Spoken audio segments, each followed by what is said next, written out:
Hey guys, how's it going?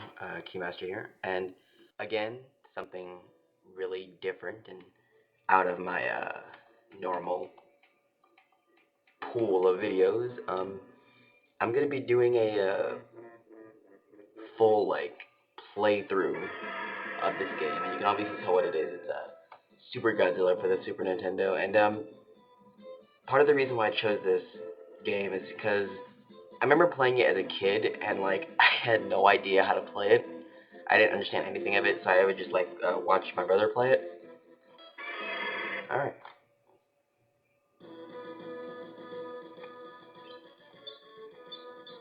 So going to Osaka, just real basic stuff.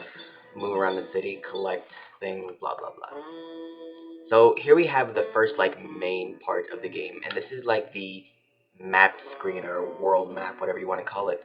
And pretty much the goal here is you control Godzilla in the sense, and that blue dot represents him. And Thank you, Qmaster. This is twitch.tv/chungos taking over. And I'm going to call this a Qmaster remaster. I've always wanted to revisit this Super Nintendo game, Super Godzilla. I just want to let you know that this was recorded on a Super Nintendo real hardware with a capture card. So some of the footage had to get edited out because of the capture card messing up and going a little crazy. But you can think of this as a soft speedrun tutorial showing you how I get through the game really quickly. So I'm going to start explaining all the battle mechanics now.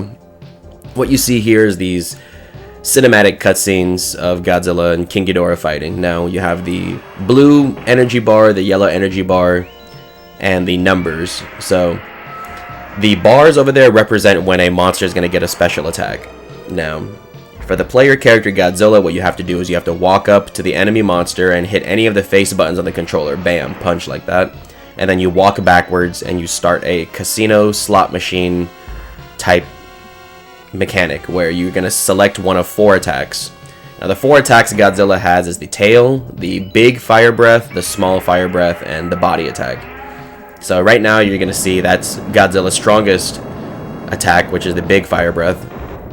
And that's going to hurt King Ghidorah really badly. So the bigger the blue meter is, the higher chance of a bigger attack it's going to be. So in order, smallest to biggest, it goes tail, body, small breath, big breath. Now the way you make the blue meter go up is by walking forward. But for the sake of King Ghidorah and killing him quickly, we're just going to stay really close to him and punch him. And if you notice, King Ghidorah hasn't really gotten a chance to act at all. The reason for that is because we're punching him right when his meter is getting filled up to the top. And the animation, the flashing of the punching, sort of overrides King Ghidorah's opportunity to attack. So you're going to see it right here. Boom. He doesn't get a chance. We walk backwards, and he's toast. A couple cycles of that, and he's dead. And that's really what it is for this first level. But if you're really playing your best, you'll prevent all enemy monsters from getting a chance to attack. But spoiler, I do let other monsters get a chance to attack. I do mess up a little bit in this gameplay. Yeah, and as far as speed is concerned, the only thing you want to be aware of is when you do your final attack on King Ghidorah, you want to walk backwards to the left edge of the screen, because Godzilla will walk backwards anyways during the cutscene, so it's better to just do it right there. Boom. And that saves us a few modicums of time, a few seconds. So that's the first level of this game, wrapped up pretty quickly, pretty neatly. I think even a beginner could get through this level with the optimal strat. So that's the end of stage 1. We get this nice victory screen where Godzilla shoots breath at the screen. And we just get to tally up our points, which aren't really going to be relevant for a speedrun. But it's nice to see how good you did, how much health you had left over and all that. You get a minus point for crashing into buildings. So this second level is going to take us to Mount Fuji. And in Mount Fuji, we're going to get introduced to the RPG mechanics, the random battles of Super Godzilla. If you're familiar with Pokemon, this is sort of like when you're walking in the tall grass. And I'm going to show it once just for the strategy and how these UFOs get knocked out. But moving forward in the speedrun, I'm not going to be showing any of the UFO encounters, just not to bog down the pace. We get a nice track coming up here, and you have an objective to do before you face the enemy monster. What you have to do is you have to knock out the mother UFO. There's also another mechanic I want to explain really quickly. which is those tiles right there. Those are mines that Godzilla steps on. And every mine he steps on sort of prevents UFOs from appearing. But not for long. So here we go. What you want to do is you want to walk up to the UFO, you want to punch it, and then you just want to body slam it. And my capture card was going a little bug out right there. But yeah, that's the strategy. Just punch him and you bug him out. Just body slam him without doing any special moves. Doing one of the cinematic moves would just take up too much time. We're going to make our way over east and stepping on as many mines, and those are missile launchers as well.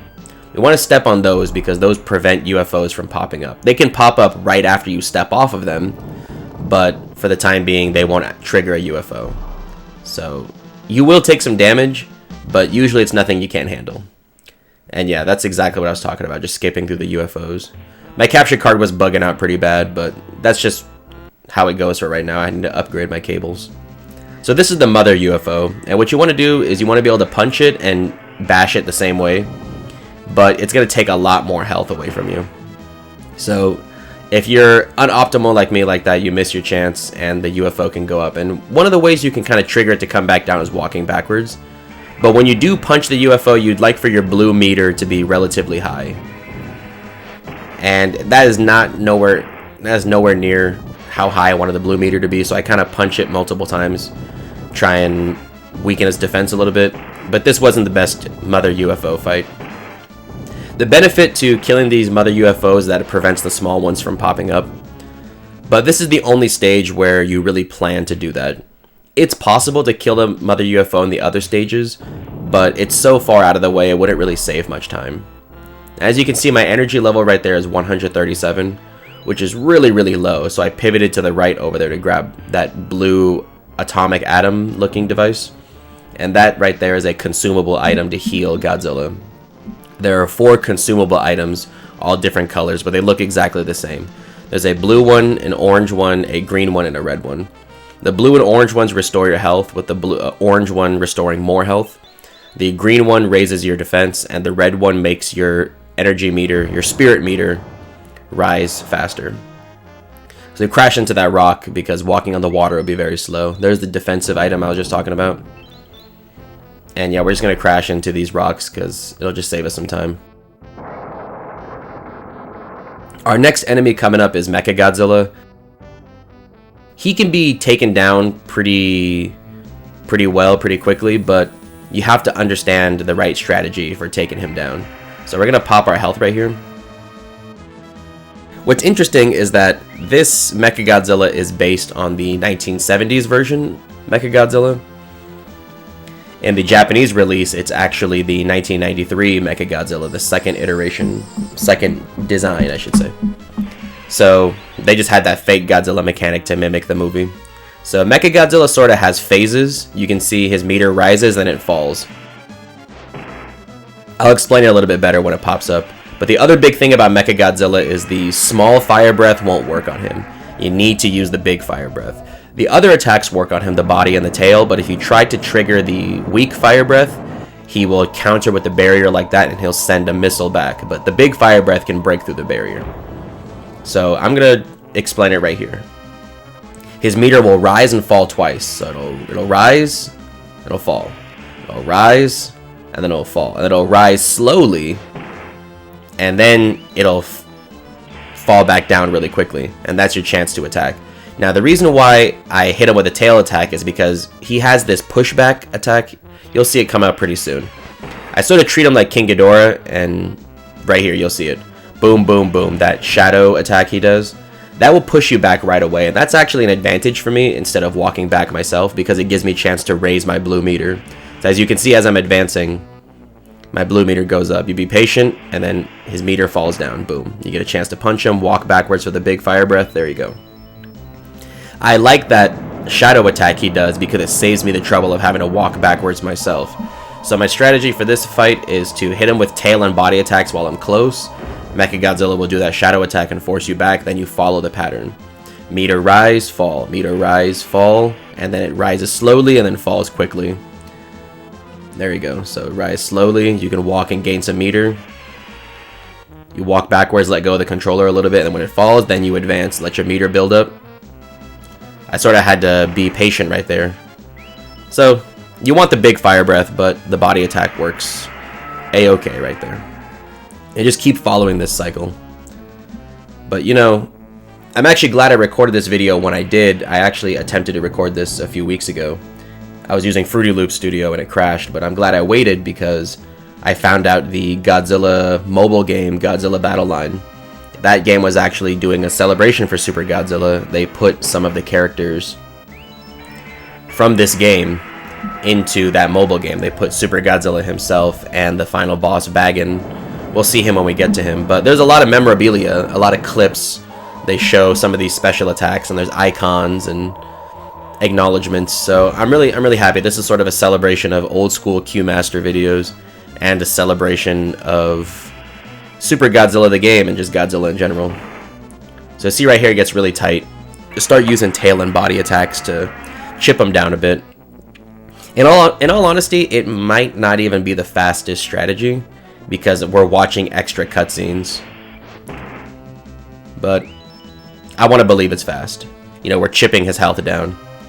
Each fire breath does about 90 damage, so it'd take about 6 or 7 fire breaths total. But all the waiting you have to do in between, and the fact that even when your blue meter is really high, there's still a chance Godzilla won't perform the attack that you want him to. So in my mind, it's just safer to do tail and body attacks to chip his health down a little bit more. Like right here. Oh man, you're stuck. You can't do anything. You can't walk backwards anymore. You just have to cut your losses. So that's why I like doing the tail and the body attacks to just chip them down a bit. And yeah, you just have to be really patient. If you're patient enough, Mechagodzilla will never get a chance to counterattack. Boom, just like that. Him and King Ghidorah are probably the safest enemies as far as consistently beating them up without them getting a chance to do their own special attack. But moving forward, this is when the run starts getting really troublesome. You can see 90 damage exactly just like that. So I'm going to have to follow the cycle again just to punch him once and body block him. But all of this is better than letting Mechagodzilla get his own attack because that just wastes so much freaking time. But with enough patience, he can be beaten. That's the key word with Mechagodzilla. There you go. Boom. He's done. That's level 2 complete. He's toast. He's out of here.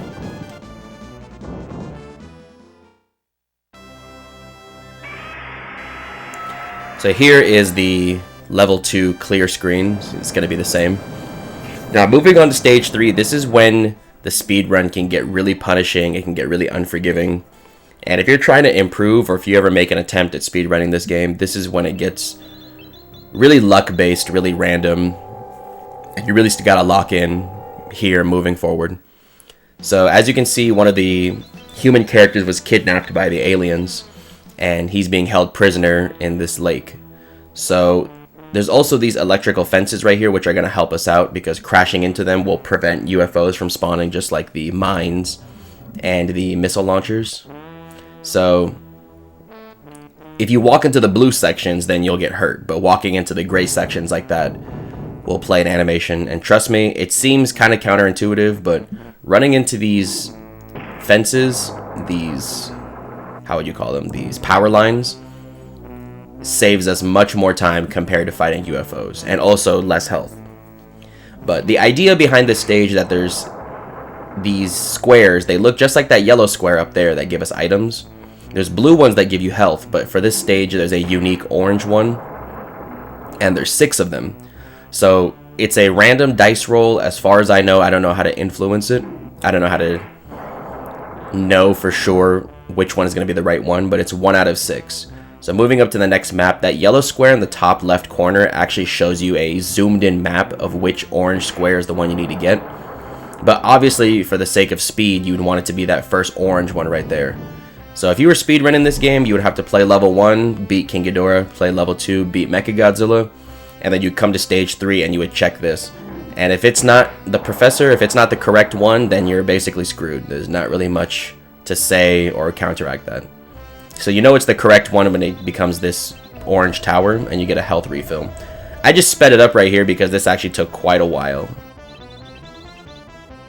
The human characters inform you that your enemy is Biollante. Biollante is in the lake, and we're going to travel along the border coast of the lake right there to get there. Now I'm going to have some time to explain this before we actually get to Biollante. We're going to be using a glitch to defeat her. Biollante is the giant plant monster, and it has tendrils. It has tentacle appendages with mouths on them. And these tendrils protect Biollante before you get a chance to actually fight the main monster. The intended mechanic is for you to destroy both of these tendrils, and then you fight Biollante like normal. But there's a glitch you can do in the game. So there's Tendril 1 and Tendril 2, or we can call it Tendril L and Tendril R. Now, the game intends for you to kill Tendril L, the left one. But if you happen to destroy Tendril R, Tendril right, the second one, then Biollante's AI will glitch out. So what you'll do is you'll destroy the Tendril R, and then you'll escape the battle. And then when you come back to the battle, Tendril 1 will be like in a phantom ghost state where you can walk through it. And then from that point forward, Biollante will not retaliate, will not attempt to fight you in any way at all. So that's the escape mechanic right there. You can run away from a battle. And the reason we don't do that on the UFOs is because they become more fierce. Now with each one of these tendrils, it takes 4 punches. But you really gotta squint, you really gotta pay attention to the monitor, and you gotta do your best to keep track of the tendrils. So you see there's one on the left and one on the right. So you'll see it right here. I try to punch it 4 times, and we do get it. So you'll watch right here. Keeping track. Keeping track. You can also punch them both at the same time. That's 1, boom. That's 2, boom. It can be really fierce because the speed runs depending on this glitch. Biollante is a very difficult opponent without the glitch. And then right there, boom. It's gone, then you leave. And there is a chance that a UFO could trigger a battle before you step back on Biollante. But I got lucky right there. So then you just watch the intro cutscene again. Biollante rises from the water. And yeah, this is just going to be free. So again, for the sake of the pacing, I could have just skipped it, I suppose. But I just wanted to show how many fire breaths it takes to defeat Biollante. So I just walk up to get full meter. There's no point in going for anything less. Just go for the full meter. Most maximum amount of damage. So we'll count them. That's 1 fire breath. But I also wanted to take this time to say thank you for viewing the video. Thank you for supporting the streams. Twitch.tv/Chungos is made possible thanks in part to viewers like you. Viewers like you make these videos possible, make the streams possible. I do it for you guys. I mean, I love doing this stuff anyways, but sharing it with you guys makes the enjoyment even better. But with that being said, I also wanted to bring up a piece of trivia. On a Japanese TV channel, there was a poll that asked viewers what they think the best Godzilla movie is. And they voted Godzilla vs. Biollante. And it's not my favorite Godzilla movie, but I can see why it would be someone's favorite. Usually one of the big criticisms of Godzilla movies is the human conflict, but it becomes espionage. It becomes humans shooting each other and fighting each other. And there's a lot of great scenes. There's a human element to the monster as well. Biollante has like a human personality or a human spirit inside of her. So it's a great movie. It's the movie released for 1989. But yeah, I strongly recommend watching the movie. It's a great one. You'll probably appreciate it. But that's Biollante. In some ways the hardest enemy in the game, and in some ways the easiest. But once you get that glitch down, it's easy. But even getting there with that 1 out of 6 dice roll is very painful. So if you plan on playing this game yourself or doing this strategy like this, good luck.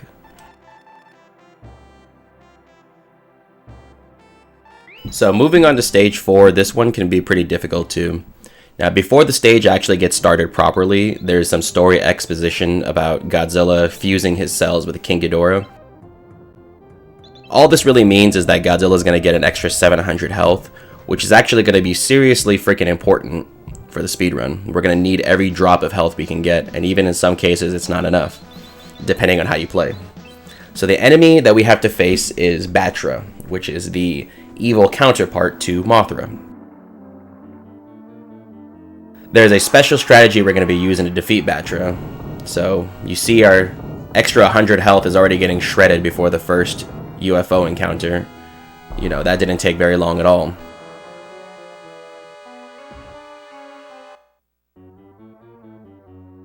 Batra is a very fast opponent, and its unique aspect is that in the way the weak fire breath did not work on Mechagodzilla, now we have to deal with the fact that no attacks work on Batra except for the strong fire breath. So we get a nice refill here, which is appreciated, but it's still not going to be enough, honestly. Now that red item right there is what's used to boost our super meter, our spirit meter. So we're going to need that because you need to be able to hit Batra with the strong fire breath. And you might be thinking to yourself, wait, hold on, you're moving really slow in the water. What's the deal? What's Chungo's doing with that? Well, I have a secret for you, and this is something that I wish Qmaster understood over a decade ago, is that there's a hidden string of mines right here. So you'll see we're actually moving really quickly across these mines. And the other added benefit is while we're on these tiles, UFOs can't hurt us. So this is a awesome speed mechanic that was built in by the developers. Now the problem is you need a lot of health to survive this. I mean, look, our health is basically gone. It's all gone. You can see me panicking. I'm trying to decide whether or not I should keep going. I'm getting antsy, I'm getting uncomfortable, so I just say forget about it. Now, that dark blue square right there is the deep water, and that's where Godzilla moves his slowest, which is a pretty big freaking shame. What I should have done is picked up some of the items on the left in that other map screen, and I'm almost positive some of those would have been healing items, but I was just playing sloppy, and you just gotta live with your choices. So what I am going to be doing is going to that blue square over there. That's a health refill, and it functions like the orange square from the previous level, where there's a long animation that plays where Godzilla regains his health. Excuse me, I'm bumping the mic too much. That's not polite at all. But Batra is a lot of fun, and I also want to take this time to say that this track, you don't really get to hear it in its totality, but this is called Godzilla Advances on Yokohama. Is one of my favorite songs from the game. And also Batra's battle theme is also one of my favorites as well. So I get a musical double back-to-back treat. So we get a refill right here. Unfortunately, this is when my game starts to get thrown off a bit. Spoilers, Batra does get a chance to counterattack. This is the first time one of the enemy monsters does an attack on me. I'll say I'm proud of myself because I made it halfway through the game without an enemy monster getting a unique cinematic attack. So there's not a bunch of strategy to Batra. I've read online that if you keep moving, then Batra doesn't get a chance to attack. I don't know how true that is. I haven't gotten many chances to practice this section of the game, but from what I'm told, as long as you keep pressing right on the D-pad and you keep advancing forward, Batra doesn't get a chance to attack, but I experienced no such thing. So we're going to face the monster, and it can fly up just like the mother UFO. And you just sort of have to be patient and wait for Batra to come down. You see how quickly it's charging up much faster than when we were fighting Mechagodzilla. I'm trying to prevent Batra from doing a special move. I'm trying to be really patient. Doesn't seem to be working, and I just get frustrated. So Batra, to my knowledge, only has two cinematic attacks, which is the body slam like that and the red beam. So it's such a shame. There really is a lot of luck when it comes to this game, and you see Batra just gets another attack right there. It's a shame. It's sloppy. There are better players than me out there in the world, but I'm just trying to show you what a fast playthrough would look like. And you can see my red state is gone, my red power-up state, so it's almost as if that item was for nothing. It's really freaking saddening, really disheartening to see that, and you can see my health has already been knocked down pretty hard. So we're just doing our best right here. We're trying to advance, trying to play around with the meter. Obviously the monster gets a chance to attack when its meter goes at its highest. So I try not to pop the red item right away because we already have natural meter. And that's our first attack on Batra. It's a fragile monster and it takes a lot of damage. I would say it takes something like Mechagodzilla around 6 breaths or so to defeat it. Or maybe even less. About 5 breaths or so to defeat Batra. So we pop it, keep walking, and you can see I'm trying to implement that strategy right there. Boom. Get our second breath. And that's all there really is to it. If you did not know about the string of mines that we walked on, then you would probably fight many UFOs on the way over here. But I only learned about that string of mines when I started researching other speedruns of this game, so shout out to the folks who discovered that and shared it with the rest of the community. If there even really is a community, honestly. But yeah, just one more breath, I believe, and he should be toast. And in every other level, that would be the end of the challenge. You would defeat the enemy monster and you would move on. But for this stage 4, there is a unique aspect where there is a second Batra monster that you have to face. And you have to walk and backtrack across to defeat it. If you take too long to get over there, then the Batra will be another fight just like this, where you have to defeat it with the Hyper Fire Breath and go through all the same troubles again. But if you are very quick about it, then you can defeat Batra while it's still a cocoon. So especially if you had walked through the ocean, then that would take a stupid amount of time. That would take an extremely long amount of time. But using our knowledge, we're going to walk across a string of mines again, and we are going to quickly get over there. But as you can see, my health is not really in the best shape. I do believe I still have enough to deal with the mines, but there is a chance that it's not enough. But they're explaining all the things I just explained right now. And I can imagine how anxious this would be for a new player, because Batra would probably be one of the most stressful enemies you have to face. But yeah, it's a very simple process. We just walk back down and we go across. But I do want to take this opportunity to say, I do not care for Godzilla vs. Mothra in 1992. That's the movie where Batra debuted. I don't care for it very much at all. I don't really like Mothra's design in that movie. I think Batra is a bit of a lazy design. It's just a evil Mothra. And what makes it especially lazy to me is that Batra reuses the monster call for Rodan. I've always been confused by that. And also, if you're a really, really diehard fan of the series, you'd realize that the King Ghidorah we fought, the 1991 version, reused Rodan's noises as well. It's a remixed version, but still reused. I just thought that was always confusing. Like, what the hell? What is up with all the reused material? You know what I mean? But it's okay. I mean, it's still a Godzilla movie. You still get good Godzilla action.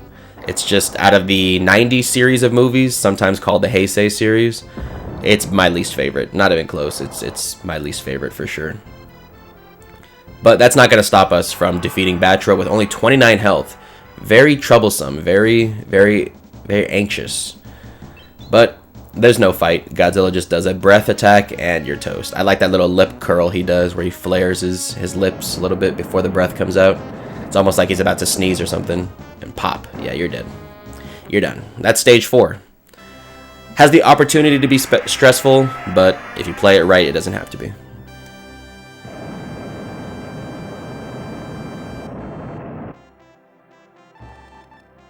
So moving on to stage 5, this is a bit of a complicated one. We're going to be facing our old friend King Ghidorah, but he's going to be revived as Mecha King Ghidorah, so he's powered up. But the good news for us as the players is that we're also going to get powered up. This is our first chance to play as the title character, Super Godzilla. So there's also a secondary goal we have to do where we want to reach Mecha King Ghidorah and defeat him before 50% of Tokyo is destroyed. So that goes for you and Mecha King Ghidorah. So while he's rampaging in the northeast sector of the city, we will be traveling west. We will be traveling to the west sector of the city. And what we have to do is we have to collect 3 unique icons that say S on them. And they will also restore our health just like the orange icons from stage 3. Now the problem is that in order to move quickly throughout the stage, we're going to have to destroy buildings ourselves. And you can see that percentile meter, that text box pops up showing us the amount of destroyed buildings now. It's very, very tough because you want to strike a balance between moving quickly and destroying buildings now. You don't want to just destroy every building you see, but you do want to take the path of least resistance. And the problem is Mecha King Ghidorah is just seriously unpredictable. He can wander on the same squares and not destroy anything at all, or he can just take a path and destroy a whole bunch of squares, and it'll be out of your control. So just like with stage 3, there is a massive luck element to this stage. So you just gotta do your best. But we do get a little bit of save time by taking a warp tile right here. That's gonna take us to the left side of this map. But we are gonna have to destroy a building, which is a bit of a shame.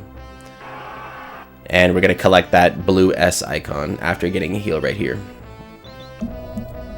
So when we finally do get there, you'll see it for yourself. But Super Godzilla is the title character. He's the unique aspect about this game. And he changes the gameplay in a few ways. The least noticeable difference is that Godzilla gets more health. That's just gets more health, he's stronger. But he has access to a new type of punch attack called the Super Punch, where he will press any of the face buttons while holding down, and then when you release both of the buttons, then depending on how long you charge the attack, Godzilla will rush forward and smack the monster. And it will function as a normal punch. You'll just be able to walk backwards and pick from your casino slot device of attacks. Now, Super Godzilla has 4 attacks just like normal Godzilla, but all of them are enhanced. The tail attack has a fireball that he swings with it. The body attack, for some reason, whenever he does the body attacks, he causes explosions to happen, which is pretty strange but cool. And then he has a red fire breath attack, and then he also, replacing the strong breath attack, he has a beam that comes from his belly button, from his navel, and then it becomes shaped like a dragon. So it's very strange, but it's all really cool. And Godzilla has like a purple, it's hard to say because there's also like environmental lighting going on, but he has sort of a orange, somewhere between orange and purple hue to him. You'll see it for yourself, but that's the second of the S icons. And we're just going to travel back down to get that S icon that we skipped in the beginning, and then Godzilla will undergo his transformation. And another thing to note is that Super Godzilla does not take any damage from the tanks and from the mines and from the missile launchers, so that's pretty great. And health is still a bit of a concern. There is still an opportunity to lose health, but we are going to be using none of Godzilla's new cinematic attacks.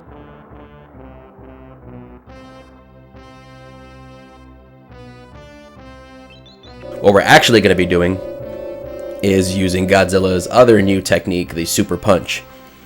And when it's done perfectly, Mecha King Ghidorah won't get a chance to respond. You're going to punch him and treat him like a UFO. Punch him and body slam him. Punch him and body slam him.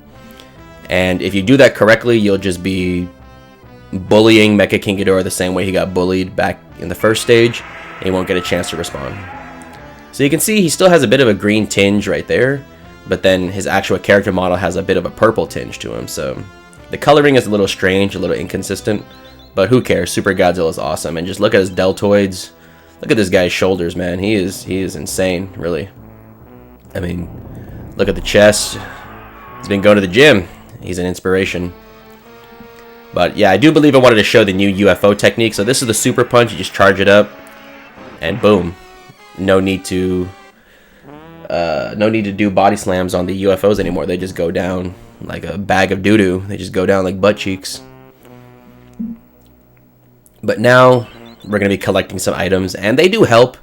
They can help out against Mecha King Ghidorah, but they won't really be necessary. It's more about the player's skill and what they do to deal with Mecha King Ghidorah, and how they're able to prevent him from using his special attacks.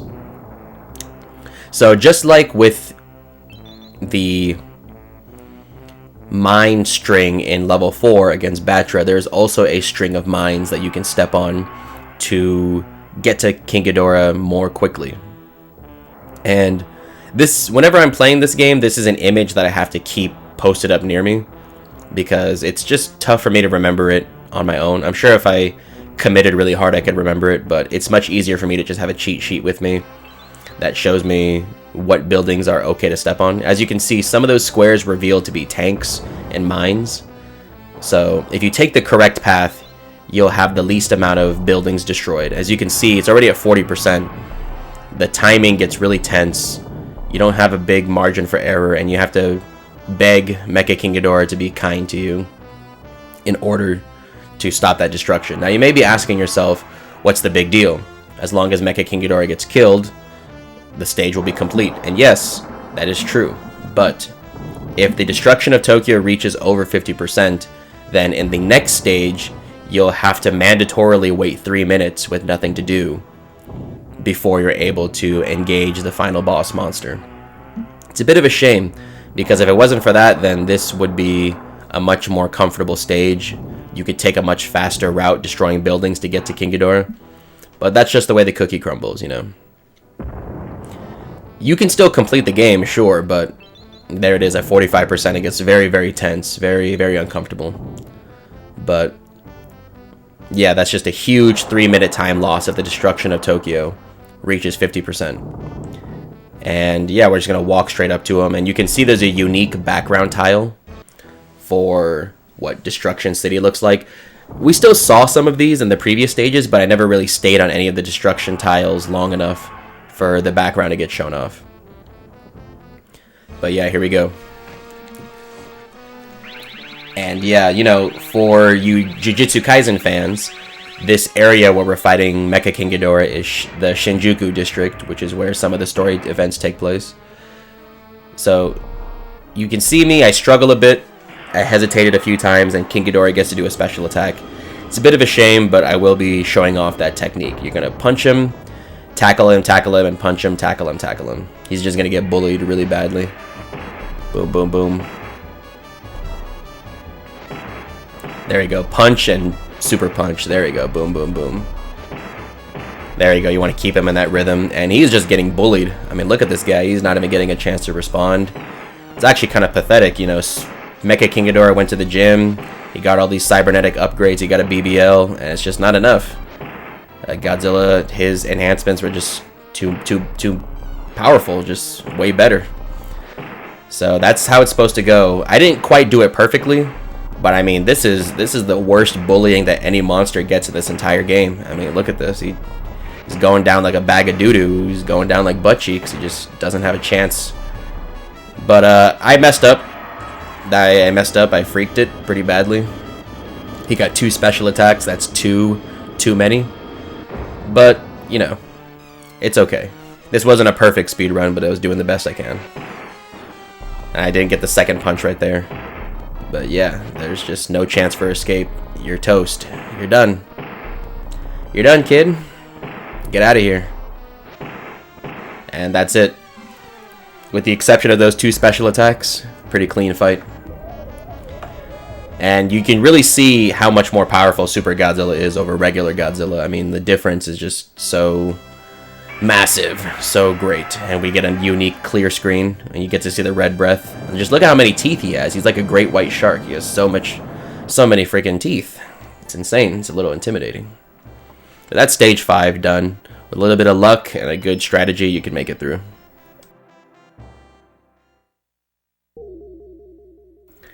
After watching that power down sequence, we get a lot of story exposition. Sort of to build tension, but Godzilla can't maintain his super form for very long. So he goes back down to default Godzilla. And the aliens that we've been battling here have combined Godzilla cells and King Ghidorah cells and have created their own unique monster. It's called Bagan. And Bagan was a monster that was supposed to appear in a movie but didn't quite make it. So the concept of Bagan was used here in this game. And I have to tell you, I've been a Godzilla fan for over 20 years, and Bagan was a unique monster. You know, he wasn't seen anywhere else except for this video game. Fans got interested in him and his history. There had been fan-made figures and a lot of buzz about this monster. He has a cool battle theme as well, but he just never got acknowledged, and it was just a bit of a shame because, you know, a lot of Godzilla media gets referenced and gets brought up. There's a lot of merchandise, but this monster just always got neglected. But like I mentioned earlier, in the mobile game Godzilla Battle Line, currently right now in March of 2025, there is a Super Godzilla event that's just honoring this game. It has Super Godzilla that we just saw against Mecha King Ghidorah, and it has Bagan. Those are the 2 units that were added, but In addition to that, there is also a lot of screenshots and clips from the game, icons and things of that nature. So I'm really thankful. Even this red sky Tokyo, I mean, it's really intimidating. I mean, look at that. It's just so menacing, so dark looking. But yeah, Baggin, his music is really iconic, and I think that's one of the aspects that helped endear him in people's hearts. You'll hear it in a few moments, but that orange square right there is going to allow us to transform back into Super Godzilla. Now, had we taken too long on the Mecha King Ghidorah stage, then we would have had to just wait 3 minutes before Super Godzilla can transform again. And for the sake of a speed run, that's basically death. I mean, it sucks really badly. But we transform back up and we're ready to battle Baggin. And Baggin is not a pushover like Mecha King Ghidorah. You can't just bully him with a super punch. You're actually going to have to use your new special attacks that you've acquired. And there is a strategy to him, but I was not very good at implementing it, so I'm thankful to have collected as many items as I have. As long as you have a full inventory of items, he's not really going to defeat you. But he is aggressive. He is seriously freaking aggressive. And he does not give you a lot of room to breathe. So we just have to travel south. And this is the first chance that UFOs are going to have to appear. I've been very careful to step on the yellow squares and the previously detonated mines to prevent that. But it's pretty tough to go the entire map without triggering a UFO. But I suppose fighting the UFOs in this stage wouldn't be so bad because you get to hear Baggin's music, which is this really iconic guitar. I'm going to skip it and save it for you guys. We get to hear it in its full glory. So I won't speak for a little bit so you can hear it.